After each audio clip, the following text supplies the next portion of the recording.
This is Pet Life Radio. Let's talk pets.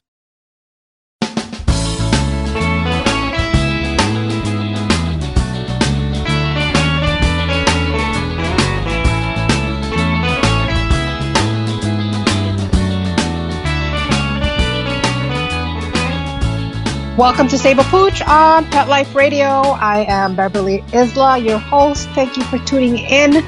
Today's show, we will be talking about the benefits of CBD oil and how it can help rescue dogs recover from their pain and anxiety from living horrific conditions, especially abroad. And so our guest today is Odessa. She's founder of Odessa's Essential Health for Pets, who's gone to China to do extraordinary rescue missions and has seen results with CBD oil. So when we get back from these messages, Odessa will be joining us.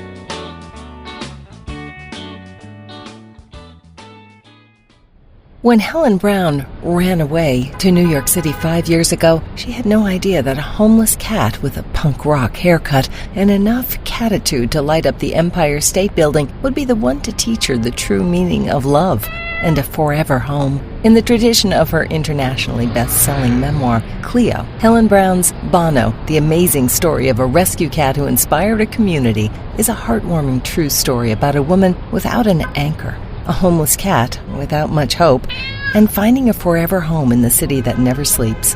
Modern Cat magazine calls Bono an uplifting tale about how everyone deserves love and a second chance. Bono by Helen Brown is on sale now everywhere. Let's Talk Pets on PetLifeRadio.com.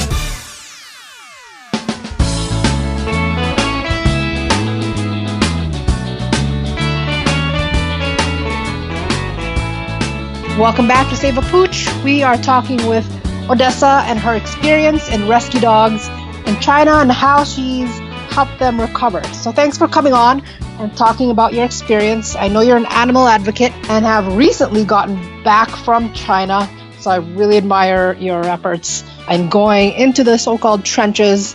But before we get into that, I'd love to talk about CBD oil and clarify its benefits, because I know it's getting more awareness out there, but some may still find it questionable. So what is your story in getting into the market of CBD?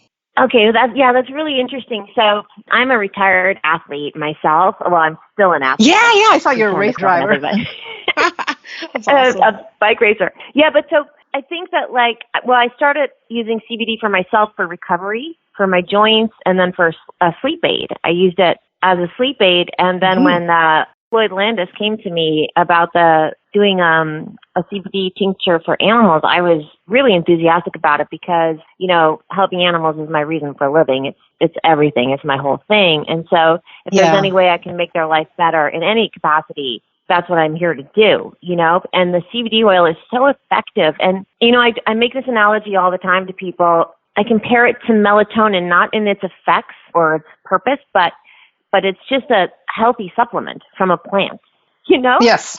I try to explain to people that it's not hot. It's not going to get you high.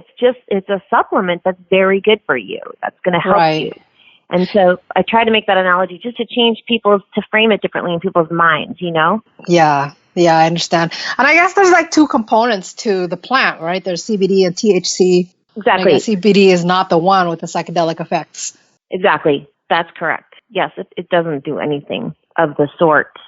And it's funny because the first critter I tried it on was my pig, Irby, Miss Pigglesworth, who I love dearly. He's a rescue. All of my animals are rescued. But he has arthritis in his legs. And in the mornings, when he gets up, it's really hard for him and he's stiff. And I tried it on him initially and it's changed his life. It's crazy. It's so effective. How long did it take until you saw the results? The next day. I gave it to him at bedtime, with his bedtime snack. I always give him bread with peanut butter. And the next morning he woke up and he was he was 6 years younger. He was running around and digging more holes, so that's not the best, but I don't care about the holes he digs. I don't care. I love him. But he was so young and active, and it was really impressive. And so then, I tried it on all of my dogs. I have 10 dogs, all of whom are senior. And so they've all got ailments of every sort. Yeah. And it's just, I just think it's great. I mean, it affects everybody differently, right? Because we're all different. All animals are individuals. We're all individuals. For sure. Like, But how yeah, did I you think- know, like, because you started taking it for yourself, and I guess humans versus animals, was there any difference? Or how did you come to realize, you know what, this could actually be taken into the animal world? Yeah, well, I mean, so long as it's not dangerous. You know what I mean? Like, there's some things that we all know, like, you know, chocolate and stuff like that animals can't For sure. have. But for the most part, you know, we have more similarities than we do differences, I think, in terms That's of true. biology. And so, yeah. Well, I just knew that it was helping me. Like, I have knee problems, you know, just from years of doing sports. And it just really helps me with it's changed my life, really. The Floyds of Leadville, I started taking them at night, and it helped me sleep. And then I feel like my knees are markedly better. Now, when you're dosing on it, do you, either for yourself or for your animals, do they have to be on it forever, or do they wean off of it?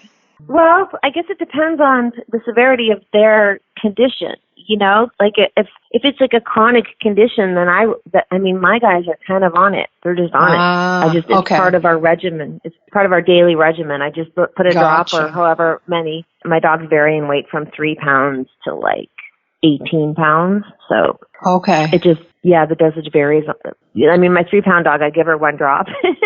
Oh, so little. That's cute. So Odessa, like, you have so many animals. Let's get into what is your story in helping animals in need. Like, when did you start? I know you started pretty young. Yes, I just have loved animals since my earliest memories. They've been my obsession, you know, and during my travels in life, you know, I spent 10 years in Spain with my ex-husband, and when he was off racing, I would rescue stray cats and dogs, because at the time there were a lot of them in Spain. There may still be, but and I would, you know, either ship them home to California or to this wonderful rescue in Belgium. I worked with a lot of people in Europe rescuing animals, and then it's just been truly like the most important thing to me in my life. And so it's all I want to do. It's all I want to do. There's nothing else really. Good for you. I think I'm blessed. Thank you. I'm blessed to have such a passion for something. And so I think it would be a shame to waste that, you know? Oh, yeah, absolutely. And you're so brave to be going down to China, because I know that's probably one of the places that are just, you know, it's unbearable to watch. How did you start your rescue missions there? Yeah. Well, when I learned about the horrors of the dog meat industry, you know, they in Asia, they kill about 40 million dogs a year. Oh, that's like mind-blowing to me. And many of them are tortured first. Like, it's one thing to kill an animal for its meat, but to torture them is just it's next level for horror. And so when I learned about that, I saw some images online on, you know, Instagram and Facebook, and I couldn't sleep. It literally kept me up at night, and I was like, I have to do something. And so I decided to start fundraising and to help bring dogs back.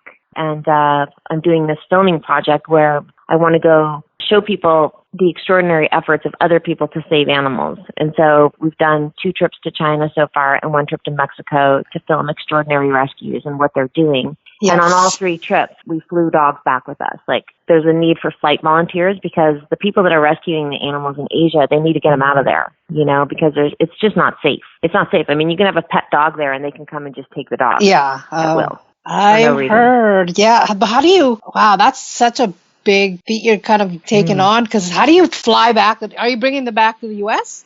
Yes. Yeah. It's really easy. They just need to be vetted. They just need all of their shots, like their rabies shots. And then you get them, you know, you book them on the flight. You have to pay, of course, to get them on the plane. And then, you know, there's all these rules and regulations with the carriers they're in. It's not like an easy thing. It's not an easy thing. It's like arduous, but it's so worth it. Because, I mean, for me, the only way I can be less tortured, I don't know another way to put it. I'm pretty tortured over it.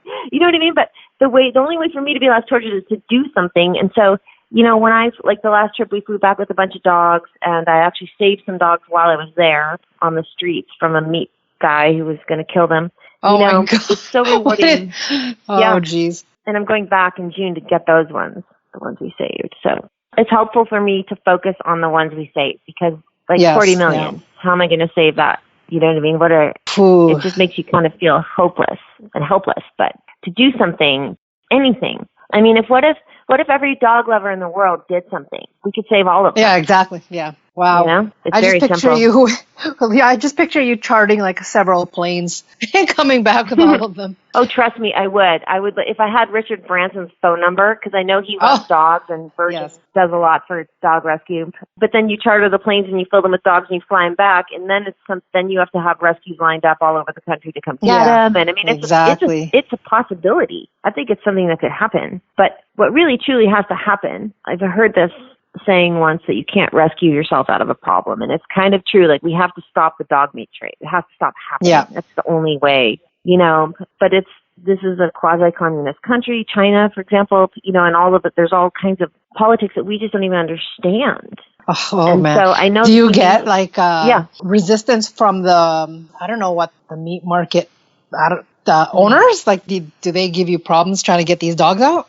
A little bit. Yes and no, but for them, you know, it's all about money. It's an opportunity, because if they can tell you're a rescue, they charge 5 times as much for the dog. Oh my It's goodness. not good to buy them. That's people typically that I've met, you know, Animal Hope and Wellness and Slaughterhouse Survivors. Those are the 2 rescues I've worked with. They don't buy the dogs from these guys because they don't want to support them. There's loopholes and ways to get the dog. Oh, okay. They're on the way to the slaughterhouse. That's typically what they do. But me, when I went over the last time, I had my camera guy with me, and I was like, let's go film the meat market, because we just have to. I mean, I don't want to film torture or anything like that, right? I just want to film, enough to let people know, like, this is real. This actually happened. And we went there, and there were 5 dogs tied to poles. And just 5.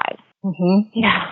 Waiting to be hung up by their back paws and bludgeoned to death, I guess. I don't know how but so anyway, we were able to get 3 of the dogs. He said a restaurant had already purchased 2 of them. And but we got 3, you know, and I'm not proud of the fact that I bought them, but when you're standing there, right, and there's like a golden retriever wagging her tail at you, and 2 husky puppies, it's so hard. It's so hard to breathe and not help them. Wow, that's amazing. It just blows my mind how you're right there. So yeah, it's scary because the first trip I took to China, I did see some bad stuff, you know, and we actually took a dog from the meat market because the attendant guy wasn't there, that we might have stolen the dog. You know what? All good for you, because and so I just want to tie up with the CBD oil and your rescue dogs, and you decided to put it together, which is awesome. What changes have you seen with these dogs that have gone through so much? Yeah, well, so, you know, they're all individuals like we are, and so it's different for all of, like, some of them aren't super traumatized, some of them are, but the CBD oil really, like, I think it helps with the transition into the kind world, the kind new life where, you know, they're not constantly in fight or flight mode. And the CBD oil, I think, probably takes the edge off. I mean, I've fostered a lot of the dogs from China here at my home. And, you know, and some of them are big dogs, and I have a lot of little dogs, chickens and cats and stuff. So the CBD oil, in my experience with those guys, calmed them down a lot. Many of them have never seen grass. You know, they've never been free to run around in a field, and I have 3 acres. And so, like, of course I let them tear around and run and play and blow it out all day, every day, as long as they want. But when it's time to come in and be calm around my dogs, you know, in the evening, that's when I typically give them some CBD with their dinner, and it just helps. Okay. I can't that's good to know. Explain it, but it's amazing. Yeah. Oh, I just have so many questions going around my head now. When you bring back the dogs from China and you work with a couple, you're based in California, right? So you work with a couple rescues that can help you take these dogs in? Correct. So Jelly's place in San Pablo, I think it is. It's like the East Bay around San Francisco. Okay. They're a wonderful rescue. They take most of the dogs, and then Compassion Without Borders.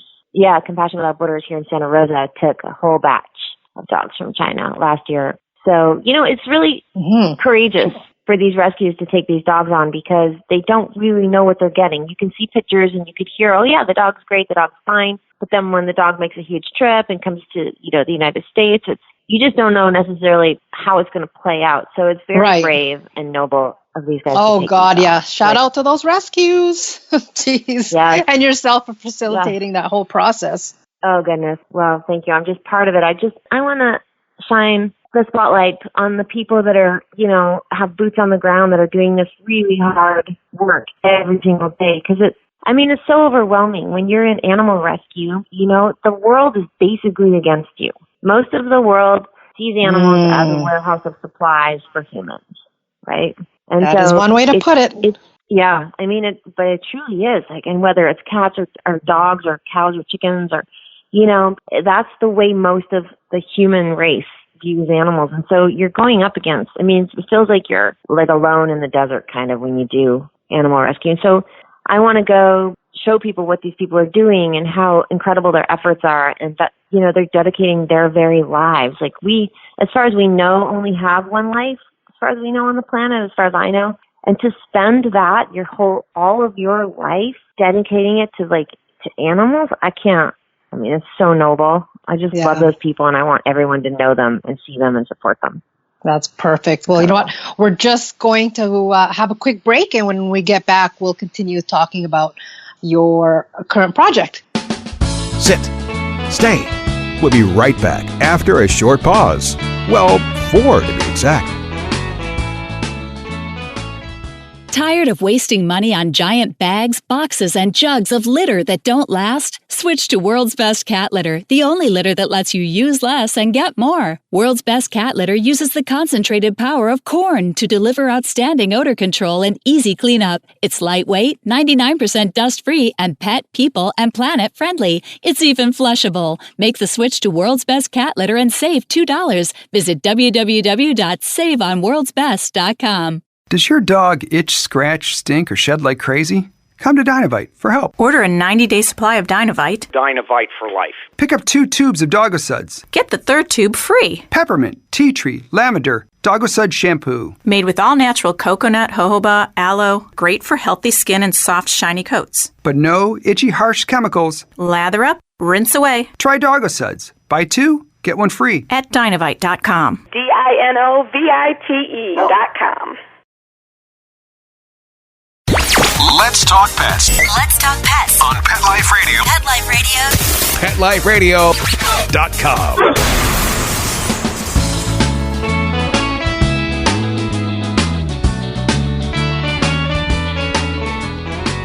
Welcome back to Save a Pooch. We are talking with Odessa, who runs Odessa's Essential Health for Pets. Now, Odessa, you do have a current project you're working on, the documentary. Can you maybe tell us what that's about? I know you mentioned a little bit about it. So when is that going to be finished? Well, Unsung Heroes is a project I've been working on for, I guess, 2.5 years now, coming up on 3 years. And it's intended to shine a spotlight on extraordinary rescues around the world, and the extraordinary efforts that are being made to save animals. And so we've done one episode in Mexico already, and then another one in China. The first trip was China, but our footage was stolen, sadly. So we're doing what? It's a long story, but yes, okay. Yes, it was a very tragic thing that happened on the last day in China. So anyway, that didn't work out, but we did a second trip. And so we have extraordinary footage from that trip, and we're going back again here in a few weeks to follow up. And so what we want to do is show the animals how they get rescued, how the people are doing the work that they're doing, and then follow the animal to their new home. Oh, wow. So that it's an uplifting. Yeah, because, there's a lot of sad stuff out there on the internet and on TV, and I kind of want to inspire people and that it's not hopeless. Yeah, happening. Exactly. Yes. Yes. Cool. So you've reached Mexico. You've obviously reached China. Where else are you going to go? Yeah. Bali? The next place, I know, right? The next place I actually would really love to visit Soy Dog in Phuket, Thailand. Oh. Have you heard of Soy Dog? It's spelled SOI. SOI. Oh, you know what? Yeah. Briefly, I don't really know much about that. They're doing amazing things. It was a British couple that started about 20 years ago, I think, if memory serves me correct. And they just went there to retire, and they noticed that there were like thousands and thousands of homeless dogs on the streets, suffering. And so they decided to start a rescue, and I think that they've spayed and neutered well over 100,000 animals on the streets since the inception of the rescue. And so now what they do is they rescue the dogs, and then they have flight volunteers fly them back home with them. Okay. So if you take a trip to Thailand, you can fly dogs home with you just to to get them out of there. But what they're doing is pretty incredible. So I'd like to go see Soy Dog, and then I'd like to do an episode on the Bureau of Land Management, how they round up the wild horses and burros in the United States, and then what happens to them. Ooh, you got tough bones. Yes, Odessa. That's awesome. Are you going to end up, I guess, educating the rescue organizations with your CBD oil so they can help out on that end as well? Yes, I'd love to bring it to everybody. You know, I mean, we have a woman here in Santa Rosa. She's actually like a horse whisperer. I just recently met her, and I gave her a bunch of the Odessa's Essential Health for Pets to use on the horses. So I'm looking forward to hearing from her. That was just a week and a half ago I gave it to her, so I'm really looking forward to hearing how it's working for her. Because the CBD oil, you know, I think that it goes hand in hand with natural horsemanship, right? It's natural. Yeah. You know, there are literally no side effects. There's nothing, you know, it doesn't affect any of the organs in a negative way, like a lot of anti-inflammatory drugs do, or, you know, anti-anxiety drugs. They tend to have side effects. This doesn't have any negative side effects. It's completely harmless. So I'm very confident in giving it to, you know, people. Do you ship pretty much worldwide, I'm assuming, on your website? It depends on the laws in the other countries. So, you know what, I'm not entirely sure exactly. I've shipped to Canada. We've shipped to Canada. I know that much. But it depends on the laws that we're shipping. Using Canada for right now, essentialodessa.com. Perfect. And there's lots of information on the website too, like studies that have happened and that are ongoing. It pretty much answers all the questions anybody could have. Great. And then I'm curious to know the source. Like, where do you outsource the oil? Is it like U.S. made or somewhere else? It's made in Colorado. Okay. Yes. Yep. Good to know. You know, it's food grade. It's obviously so like humans can take it. In fact, we have a lot of people. Ours is a 600 milligram dose, and so that's higher than most of the other ones on the market. Okay. Yes, that is. And so a lot of people take it along with their pets. Like, I have a feed store here in town that sells out, every other week, because humans are taking it as well. So it's top quality. I'll have to reach out to you after. So just to wrap up the show, just last question. So with your experience in rescuing dogs from abroad, do you have any advice for rescue organizations that receive the dogs from these places? Yes. I think that the Odessa's Essential Health for Pets is a great tool for transitioning the dogs. It's a great anti-anxiety supplement. And so that's, I use it. And so I would advise them to try a CBD product and then just be open-minded and prepared for anything. Because, most of the dogs, let me just say that most of them who make the journey over here are great and fantastic and perfect. And it's like any transition for any rescued animal, really. It takes a minute, and by minute I mean usually a month for them to get really settled in their new home. That sounds about right. Yep. But it's, they're fine. Animals are so resilient and forgiving, especially dogs. I think they're the most wonderful creatures ever invented throughout the history of the planet, although I've not met dinosaurs or anything, but I can probably say that I still prefer dogs over dinosaurs. That's funny. Well, thank you, Odessa. We are out of time, and I really appreciate you coming on today, and our show producer, Mark Winter, for making this show possible. You can check out Odessa's work at essentialodessa.com. If you have any questions, comments, or ideas for the show, please email me at beverly@petliferadio.com. So until next time, spread animal compassion.